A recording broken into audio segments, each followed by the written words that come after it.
Olá, seja muito bem-vinda a mais um PantherCast. Hoje eu estou com uma convidada aqui especial, Kelly Higashi, que é mentora de mães, e nós vamos conversar um pouquinho sobre maternidade e autocuidado. Kelly, me conta um pouquinho, você fala com tanta propriedade sobre maternidade, sobre autocuidado. O que foi que te motivou? Qual foi a inquietação, a ferida que te trouxe para isso? Primeiramente, muito obrigada por estar aqui hoje.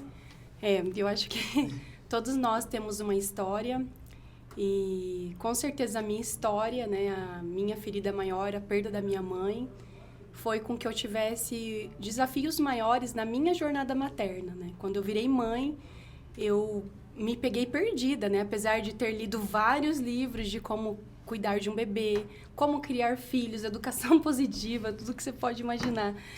Mas a verdade é que a teoria é bem diferente da prática, né? Então, com certeza, foi a falta da minha mãe que eu percebi grandes desafios na maternidade.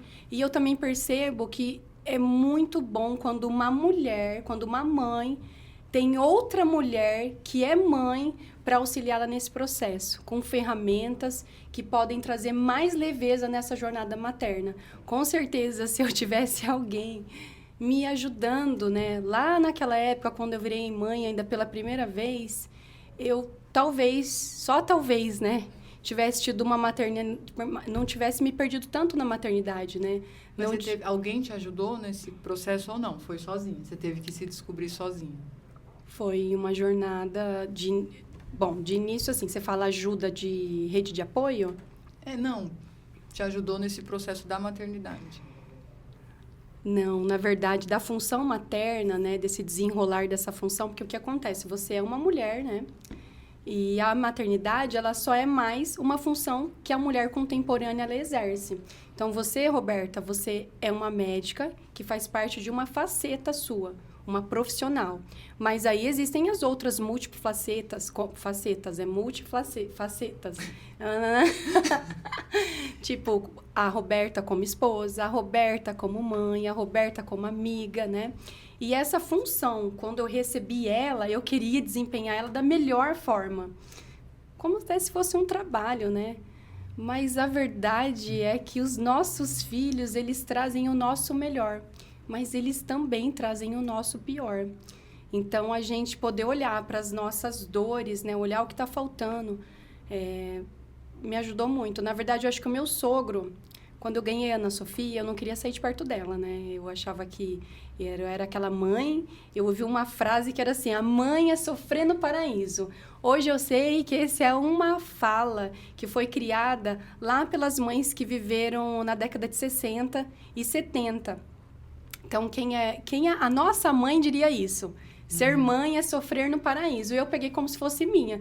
Então, cada noite que eu ficava sem dormir, eu falava, ai, é isso mesmo, ai, tá sofrido, ai, coitada de mim, oh, meu Deus, olha o que eu tô fazendo. E esse é uma mãe vítima, né? Um papel que ela desempenha, mas ela se coloca no papel de vítima. E é muito... Ela olha assim, ela tá acabada e fala, ai, por causa dessa criança, ó, que eu não me arrumo, né? E ainda joga a culpa na criança, né? Ela se coloca como vítima. Acho que eu me perdi da pergunta. Eu perguntei qual foi a ferida que te impulsionou a definir essa missão, mas você falou que foi a perda da sua mãe. Perda da minha mãe, com certeza, porque eu acho que daí se agravou nos desafios que a maternidade traz, né? E coisas simples mesmo, você ficar sem dormir, essa privação de sono, a criança quando chora, você ainda não aprendeu a se regular emocionalmente, então quando a criança chorava, me dava um incômodo muito grande. Porém, a criança chora, não existe uma criança que não chora, isso é comum da criança, né? Então, a mãe, ela precisa olhar para ela e aprender a se regular, precisa de ferramentas para ela melhorar como pessoa, como ser humano e trazer isso para o seu filho, né? E é engraçado que a gente lê muito, né? Na minha primeira gravidez, eu também li vários livros sobre maternidade. E tem os livros até para você decifrar o choro da criança, né? Nossa, se o choro tá assim, é fome. Verdade. E aí, na prática, gente... Você fica perdido. Eu li esse livro. Eu li. E tinha um que era assim, né? Acho que era IT, método que você tinha que pegar o bebezinho, Quando ele acordasse, dava um mamazinho, mas não deixava ele dormir, aí brincava um pouquinho com ele, dava atenção, e depois trocava a fralda e colocava pra dormir, né? Mas a minha era tudo o inverso, ela só dormia na teta, e aí tinha que tirar, rotar, mas daqui a pouco ela queria ir de novo. Na prática é bem diferente. Na prática é bem diferente. Tá. Quando você escuta autocuidado para mães, o que isso desperta em você?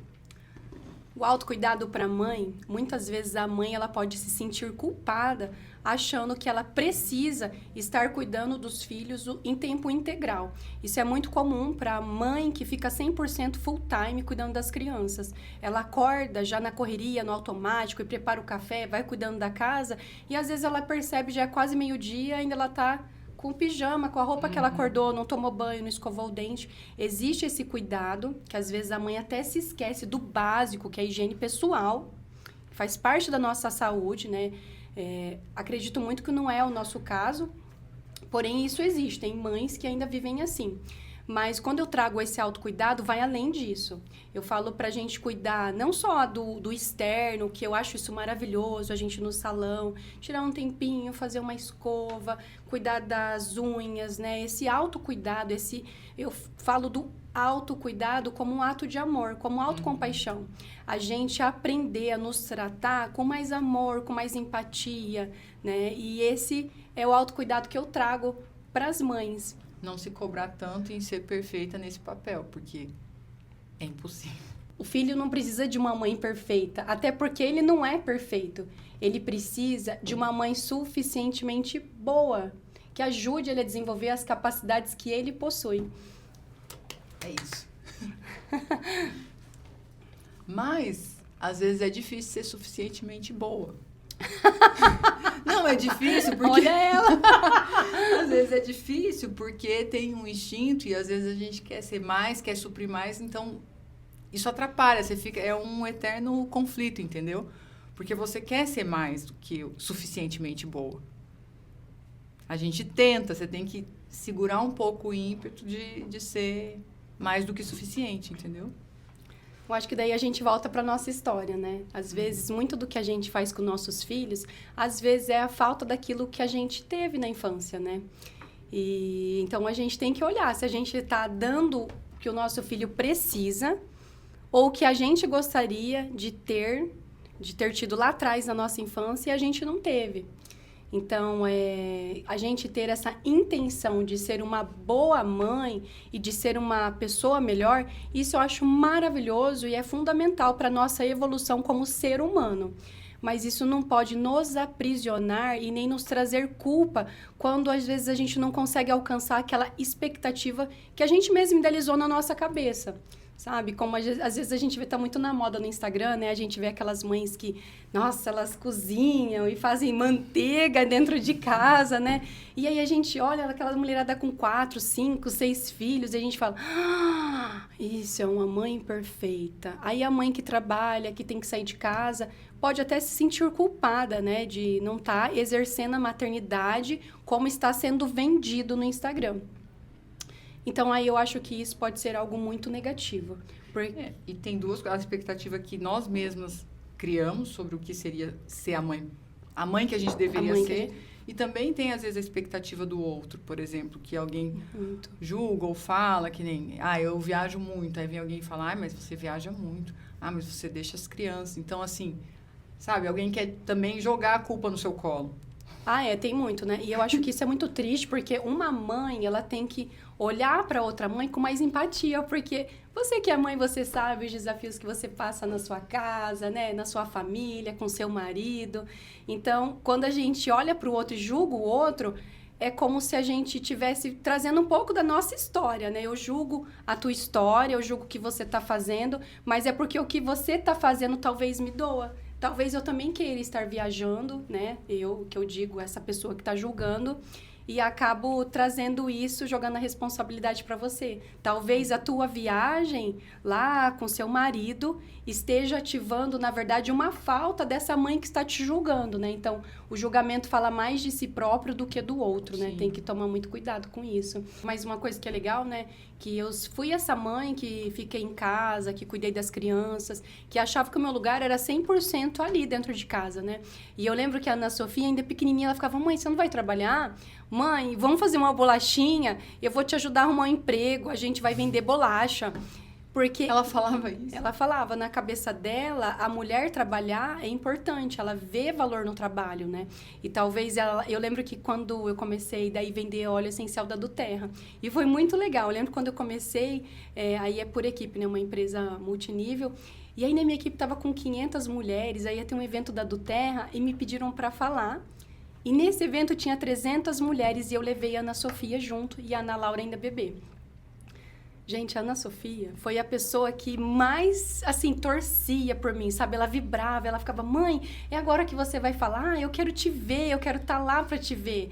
Então, eu vejo que a Ana Sofia é a pessoa que mais me impulsiona a me desenvolver, a trabalhar, a sair de casa.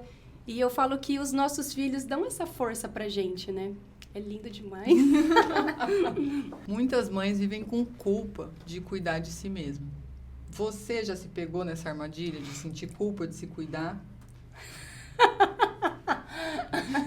Sabia que ia ter uma assim, viu? Já me peguei.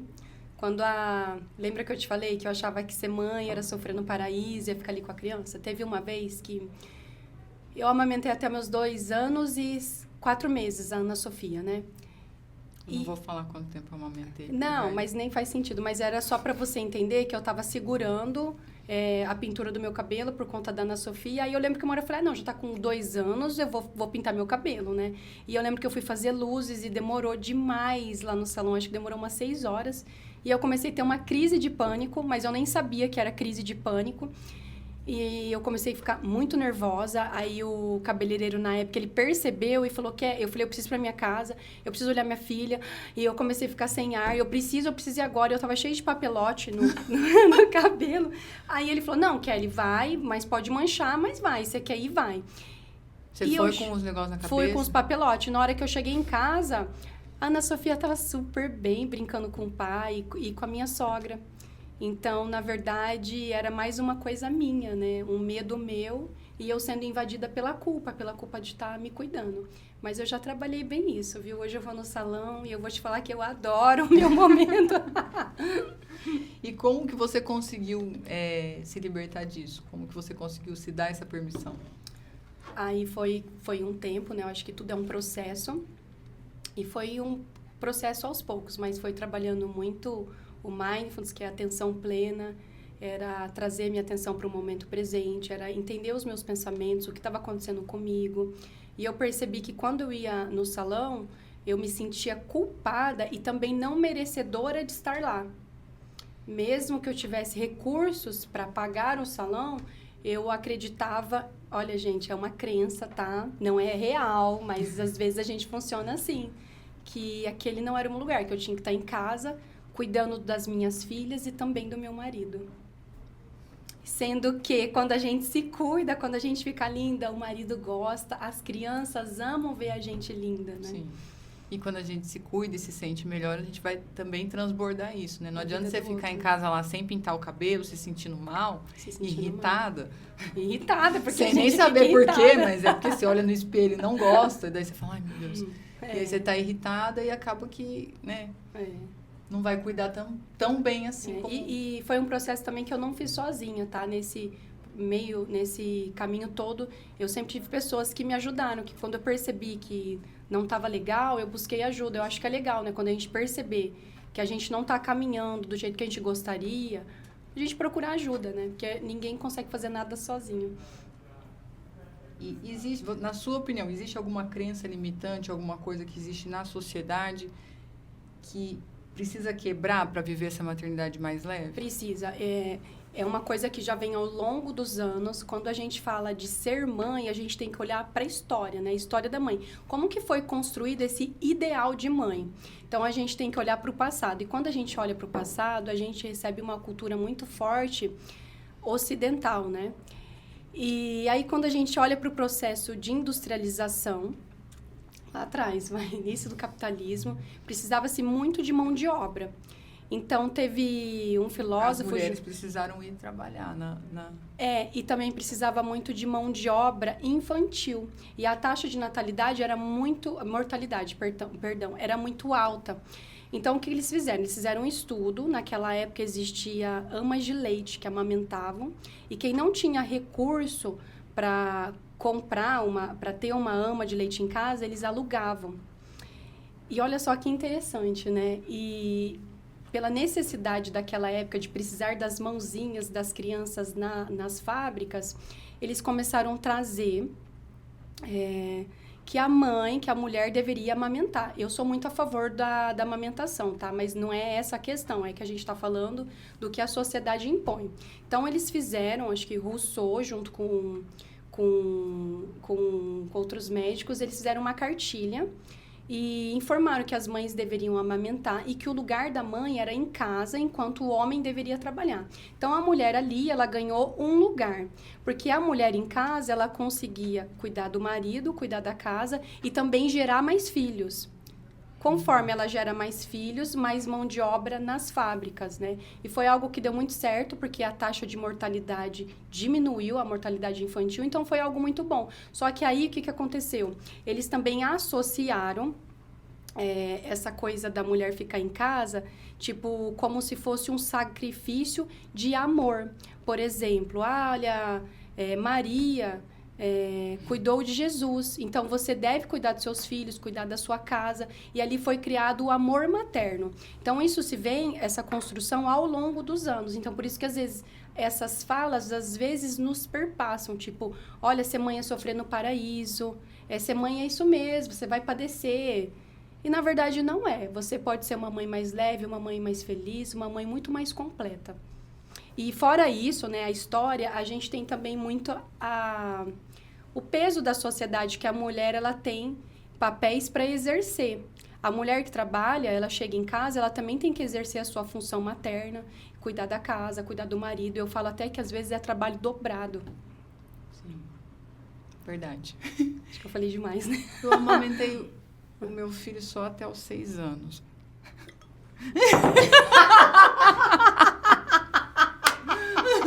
Mas talvez... É verdade. Até a véspera dele fazer 6 anos, porque no outro dia eu fiz a mastopexia, daí eu desmamei ele porque eu ia fazer a masto, que eu não aguentava mais ficar esperando para fazer a masto. Tinha que desmamar e ele nunca desmamava, não desmamava. Mas também eu acho que foi um pouco, não sei se foi culpa, mas...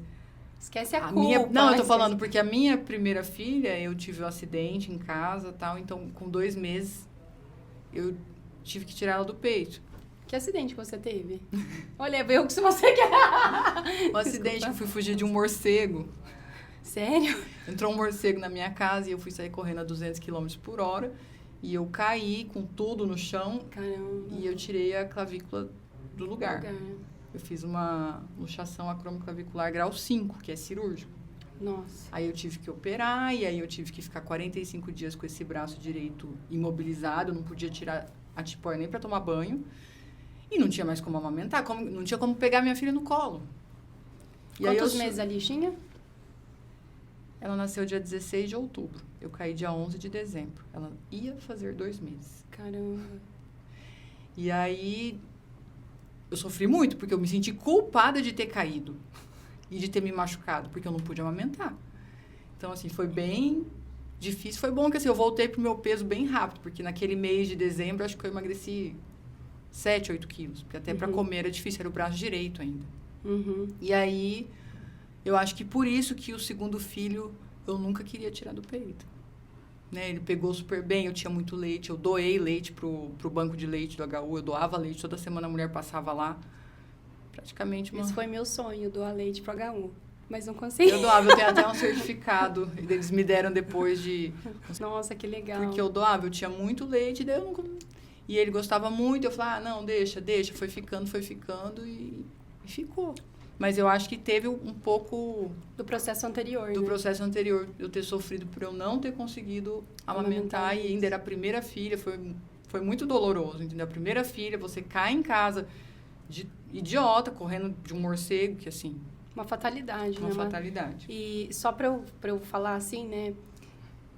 Eu acho que essa coisa pode ter sido mesmo, com certeza, essa prolongação do mamado que você deu da amamentação do Matheus, com certeza foi um reflexo da primeira filha, né? Mas tá tudo bem, né? Foi a forma que você encontrou para lidar com isso. E o Matheus que se beneficiou porque ele é super saudável. Super pra saudável. Ele foi ótimo. Uhum. E a Liz está viva também, apesar de não ter, né? A gente sofre tanto, às vezes se martiriza tanto por... Às vezes não dá certo de amamentar, a pessoa não consegue e sofre um horror e assim... Ela também tá bem, tá viva, tá tudo bem. Eu falo que a gente tem que fazer fazer as coisas com o que a gente tem, né? Tipo, com os recursos que você tem. Era o recurso que você tinha naquele momento. Era o que você podia fazer naquele momento. E isso é ser uma mãe suficientemente boa. Você estava lá. Talvez não da forma que você queria estar, mas como você podia estar. E isso é excelente, porque era o que ela estava precisando. Né? Eu nasci de 7 meses e a minha mãe também não me amamentou. E eu tô aqui, ó, com 38 anos. Super bem, Super ótima, bem. saudável.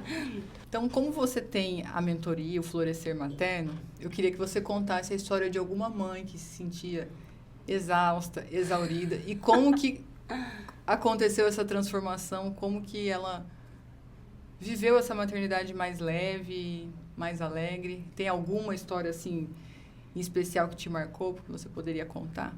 Então, teve uma mãe que me procurou no Instagram. Teve uma vez que eu postei algo assim, ai, mãe sobrecarregada, procure ajuda, de outra mãe, né?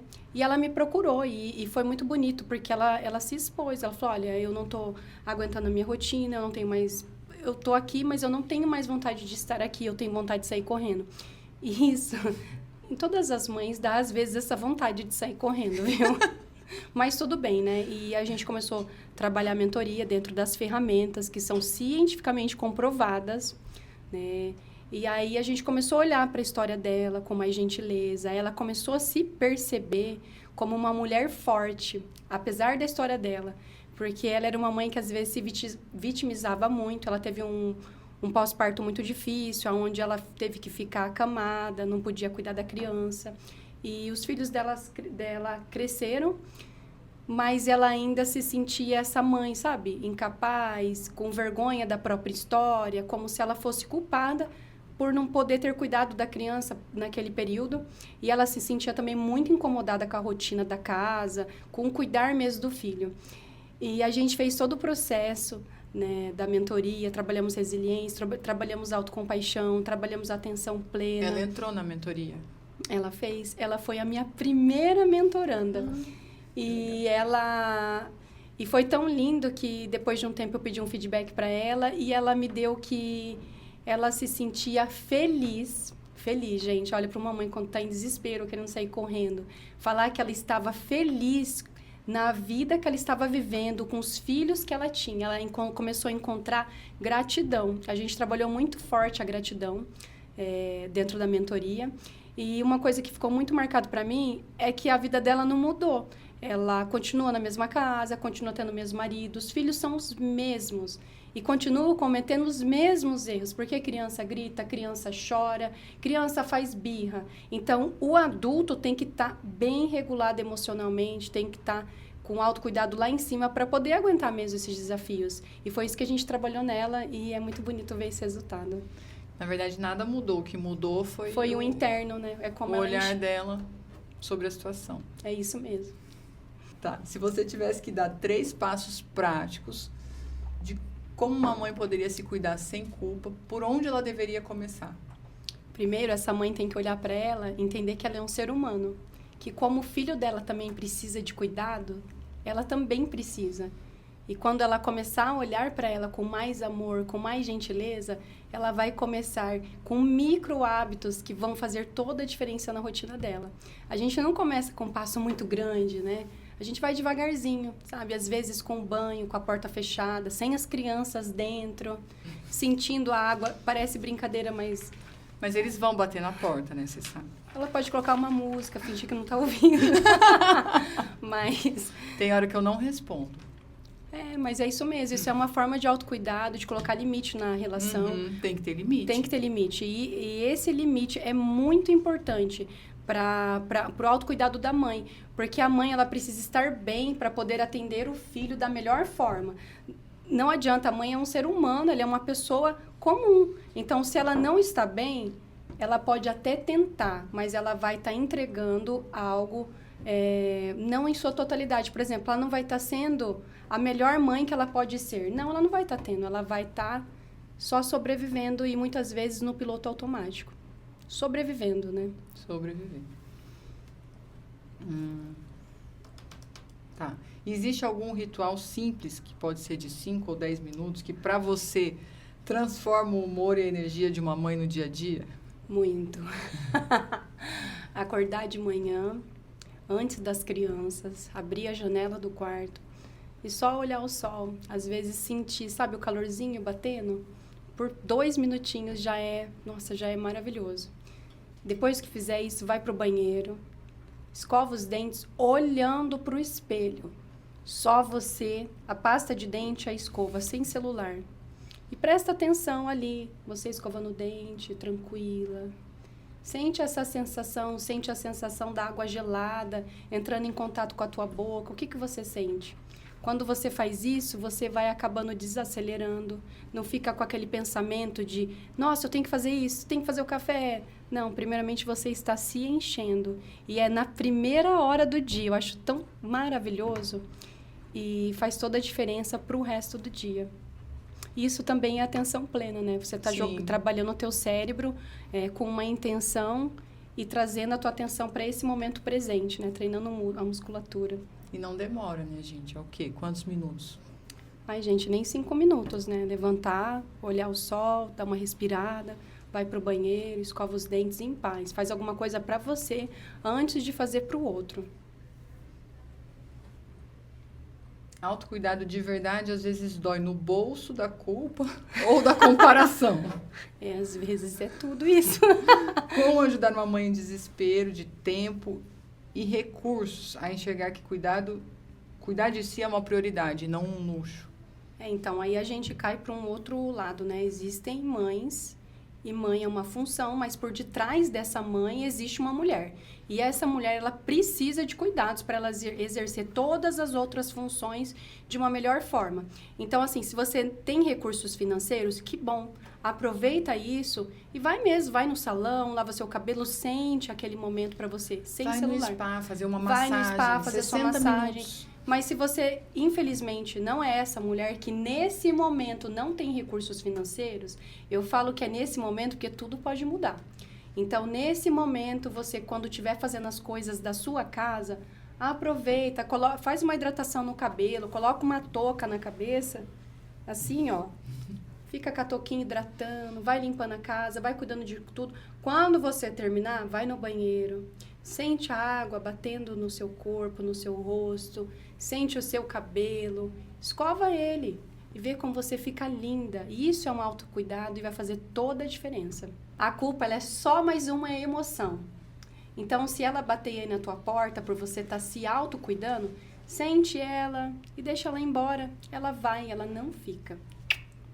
Eu acho também que uma forma de você diminuir essa culpa é você pensar que quando você se cuida, você se sente melhor e você vai transbordar isso para quem está ao seu redor. Com certeza. Então, assim, né, às vezes eu uso isso, por exemplo, culpa de viajar sem as crianças, né? Como que eu consegui trabalhar isso? Porque o Daniel sempre falava, não, a gente tem que viajar só nós dois. E eu, não, sem as crianças, não. É difícil para a mãe. Toda vez que a gente saia para viajar só nós dois, agora eu melhorei, mas toda vez eu saia chorando de casa. Ele falava, nossa, toda vez isso? Sim, toda vez, porque eu achava que eu não deveria estar indo, deixar meus filhos e ir passear. Mas daí um dia foi num curso que a gente estava fazendo, uma pessoa falou uma coisa, eu falei, gente, é isso? Porque assim, quando a gente viaja só nós dois, ok, eu deixo meus filhos. Mas eu tô cuidando do meu casamento. Se eu não fizer isso, pode ser que isso, ao longo do tempo, meu casamento pode não dar certo, digamos. E quem são as primeiras pessoas que vão sofrer se isso acontecer? As crianças. As Primeiro crianças. você, depois as crianças. Mas elas vão sofrer.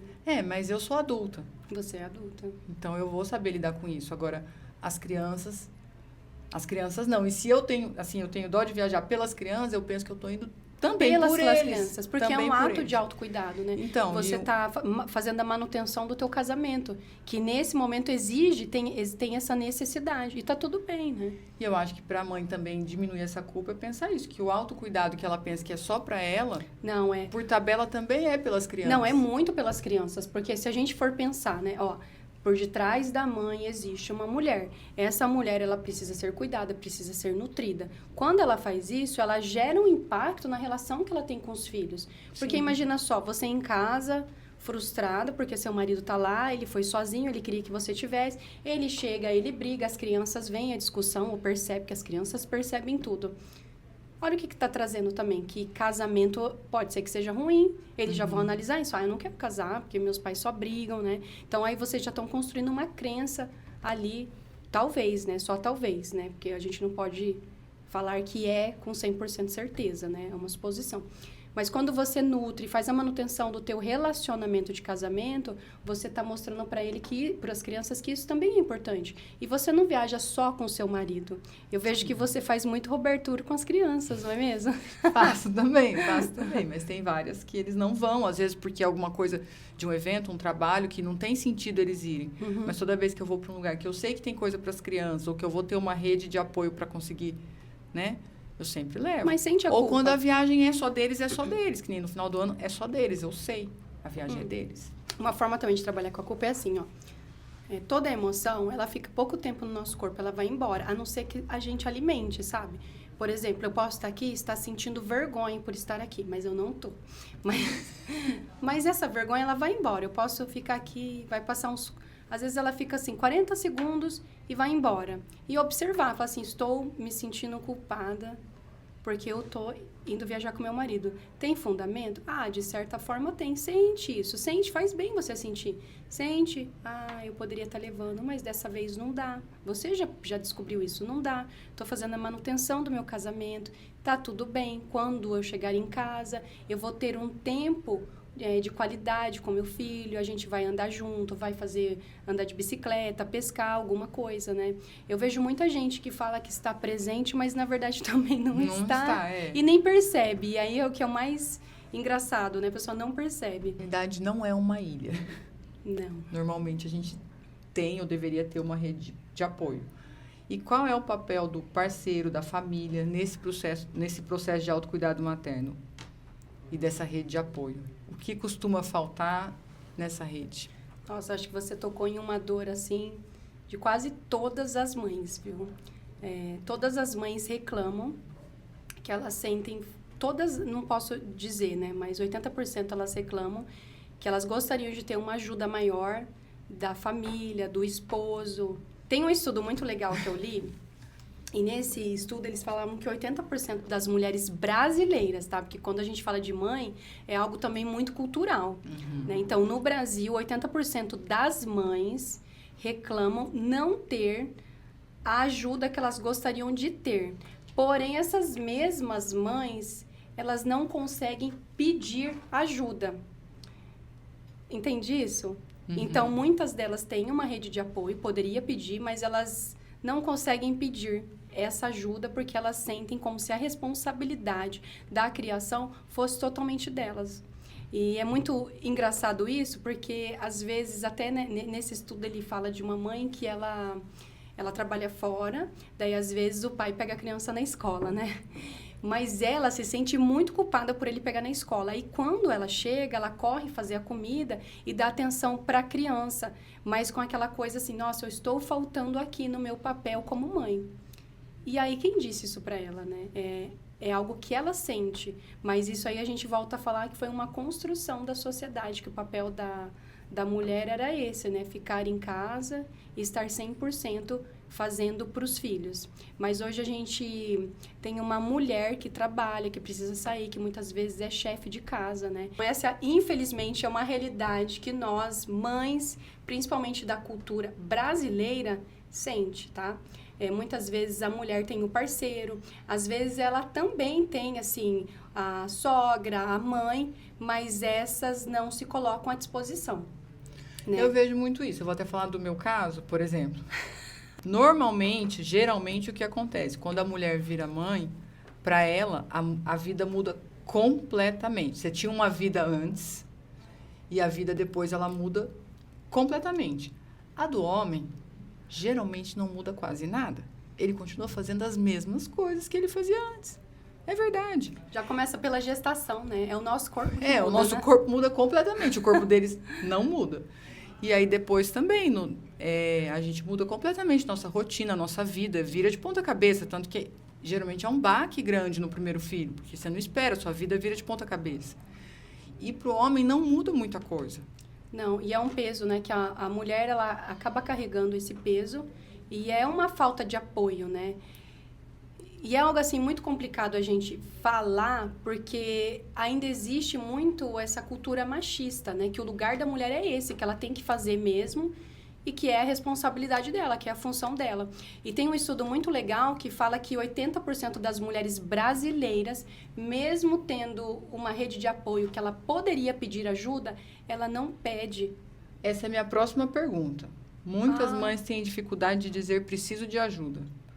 Como você sugere que a pessoa peça apoio sem se sentir fracassada?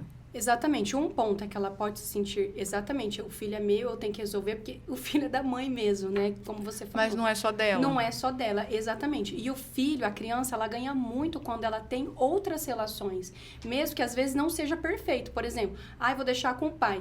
Mas o pai não vai fazer como eu faço. Faz do jeito dele. É importante para a criança. O pai não dá comida. Você chega em casa, eles abriram a geladeira, pegaram todos os Yakults, comeram todas as frutas da fruteira, mas assim, ninguém deu comida. Falando, gente, mas como assim? Você deixou comer tudo isso aqui e não deu... eu não sei onde estava. É. É o pai, né? Não é a mãe. Então, mesmo quando eu deixo, eu sei que eu tenho que voltar correndo, se estiver na hora deles comerem, porque eu sei que ninguém vai dar.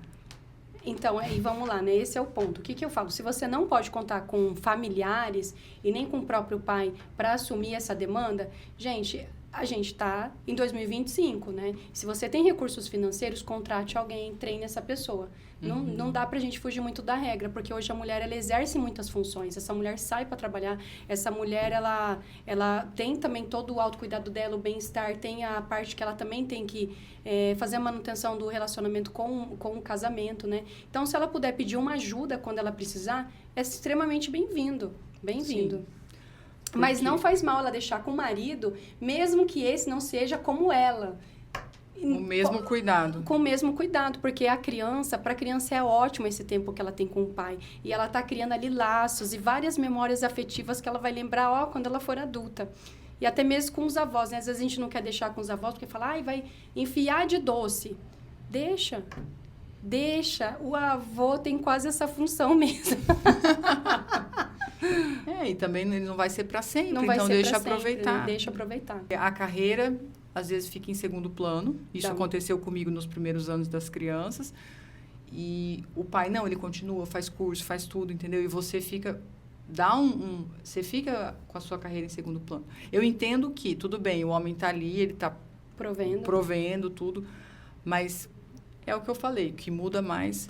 É que o peso é da mulher, né? Você trouxe isso aí. Você trouxe o peso das mulheres, tá? A mulher, ela tem os seus sonhos, ela tem os objetivos, mas que muitas vezes é interrompido quando ela vira mãe. Não dá para fugir disso, essa é a realidade. E ali existe um conflito muito grande e muitas mulheres até acabam postergando a gravidez por conta disso, para seguir os seus próprios sonhos, né? Eu gosto de dizer assim que... eu vou trazer para a minha vida. Eu também parei de trabalhar quando eu era bancária, estava fazendo os meus cursos e tudo mais. Quando eu engravidei, eu decidi ficar aos cuidados maternos. E quando elas foram crescendo, né, não tão dependente, eu voltei a estudar, comecei a trabalhar. Mas isso é a minha história, não precisa ser a sua e nem a sua, né? Mas o que eu vejo na realidade é exatamente isso. A mulher, quando ela vira mãe, ela acaba parando tudo para cuidar das crianças. E se ela não faz isso, também gera uma culpa gigantesca. É que no início existe a necessidade física da mãe. A Até se você necessidade for física, amamentar, que nem... Às vezes ele fala, mas eu não tenho peito. Então, assim, se você vai amamentar, como que você vai passar o dia inteiro fora trabalhando? Entendeu? Tem isso também, né? Então, é uma coisa assim que cada casal vai ter que encontrar um equilíbrio para lidar. Sim. Porque, na verdade, no início, o bebê, ele precisa da mãe. E não tem como fugir disso, né? Precisa da mãe 100% integral. O que essa mãe pode fazer, às vezes, para diminuir a carga dela é trazer alguém para ajudar ela, alguém da família, né? Se tiver uma mãe ou a sogra puder ficar junto com essa mulher, auxiliando, cuidando dela, tipo, vai lá tomar um banho que eu fico com o seu bebê. Ai, que maravilhoso, gente. Que maravilhoso, né? Se você pudesse enviar uma carta para todas as mães que se sentem sozinhas ou culpadas por querer ou sentir falta do autocuidado, o que você diria? Sinta-se abraçada, você não está sozinha. No final de tudo, qual legado você quer deixar como mentora de mães? Qual a transformação que você espera ver no mundo através das mulheres que você apoia? Bom, primeiramente, é essa mulher se olhar além de mãe, para ela se cuidar. Porque quando ela faz isso, ela também quebra ciclos de dores, como o meu. E quando ela faz isso, ela acaba tendo um impacto não só para os filhos dela, mas são para outras gerações e outras gerações. Então, isso é muito impactante, né? Quando uma mulher ela começa a se cuidar, a se amar, a se tratar com mais amor, o filho dela também aprende isso. E o filho dela vai ensinar para o neto dela. E isso vai sendo passado de geração em geração. Então, a maternidade, ela não precisa ser mais pesada, uma sobrecarga. A mãe, ela não precisa ser uma vítima, né? Porque, às vezes acontece... A mãe, ela quebra as coisas em casa e fala, foi por causa de ser menino, que eu fiz isso. Não, você é adulto, você fez isso porque você é uma adulta descontrolada. Você tem que aprender a se regular. A criança, ela só está sendo criança, né? Então, deixa de ser vítima, seja protagonista da tua história, né? Aprenda a lidar melhor com as suas emoções, porque eu acho que isso vai ter um impacto gigantesco, não só para você, mas principalmente para os seus filhos e para os seus netos e os netos dos seus netos e assim vai indo, né? Então, o legado da sua mentoria não é um impacto apenas nas mães de hoje. Não é. É um impacto nas mães que, inclusive, nem nasceram. Com certeza. E são para as minhas filhas também. Sim. O que eu acho mais bonito, assim, a Ana Sofia, antes de eu aplicar essas ferramentas na minha casa, eu era essa mulher que explodia, que me sentia vítima. E a Ana Sofia fala, mãe, como você mudou, né? E é lindo, porque eu acabo liberando ela para ser uma mulher melhor, um ser humano melhor. E com certeza, quando ela tiver lá os filhos dela, ela também vai lembrar do que eu vivi, porque eu, como ser humano, eu também erro. E ela vai falar, minha mãe já caiu nisso. Eu lembro que minha mãe falava, minha mãe tentou melhorar e eu também posso melhorar. E você também pode melhorar. E ela não vai repetir isso. Não vai repetir isso, exatamente. Tá. Em sua jornada como mentora, qual foi a maior decepção, a maior resistência que você encontrou de alguma mãe, da sociedade ou de você mesma? Bom, eu acho que se uma mentoranda não conseguiu aplicar alguma ferramenta minha, com certeza a falha está em mim, né? Porque eu não consegui passar isso de uma forma mais clara. Mas eu sou muito agradecida porque todas as mentorandas, elas... É tão engraçado porque elas assistem às aulas, depois elas trazem, elas falam, Kelly, olha, eu aprendi isso, hoje eu aprendi sobre empatia. Meu filho de 17 anos, às vezes ele fica bravo, agora eu estou olhando para ele com mais empatia e tentando entender por que ele está passando isso. Eu vejo que eu não tive esse problema. Já teve alguns casos que a pessoa ela estava em sofrimento maior, né? E aí a gente deu a mentoria, ela teve uma melhora, mas a gente teve que encaminhar... Que mensagem você gostaria de deixar para mulheres que estão ouvindo hoje sobre o seu trabalho? Algo que faça o coração dela ficar mais leve. Sua linda, você é um ser humano. Você não é uma super mulher e nem precisa ser. O seu filho já ama você do jeitinho que você é.